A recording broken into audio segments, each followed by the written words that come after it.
and others.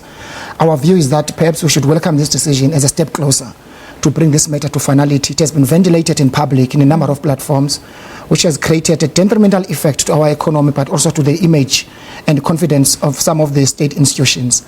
And that's why, as we receive it, the news, is that perhaps we should call on all interested parties, both internally and externally, that they must refrain from making comments, that these comments may create a doubt about the public confidence in these public institutions, including our confidence to the judiciary. It will give an opportunity to Comrade Gordhan and others, to make sure that when they appear in a court of law, they will have time to make their case heard. Will this not divide the alliance partners?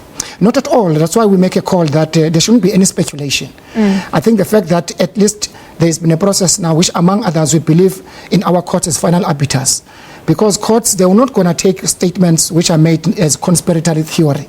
They use an important principle in terms of our jurisprudence, or the adderam partem, and upon which a determination will be made in terms to extract facts from truth and truth from facts. And that is important in terms of our law, that we call on all those who are affected. They must cooperate. We have full confidence in our judiciary. But having said that, there are perceptions that this decision is politically motivated. Perception is perception. A court will not act on the basis of a perception. It will act on the basis of facts. That's why it applies the principle of odi arteram partem. What happens next? Should the minister continue in his position or take leave? Well, the African National Congress, as you are aware, we took resolutions in our last conference in reaffirming, restoring and safeguard our core values. Since then, there's been a number of senior cadres who are affected, many of whom follow their conscience and step aside and so on, because we can't say they must resign even the court of law finds them guilty, because it's only the court of law that must find people in terms of conviction. The ANC, given the seriousness of the allegations, will have to meet and discuss which way forward to take.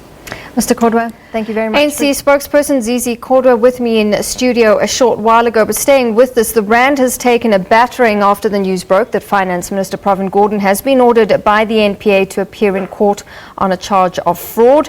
The rand was trading at 14.20 rand against the dollar a short while ago. This is a drop of almost 4% from earlier today.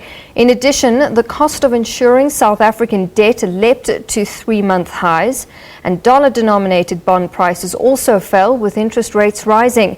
Data from market showed that 5-year credit default swaps for South Africa, which are insurance products, rose by more than 13 basis points, the highest since July the 11th.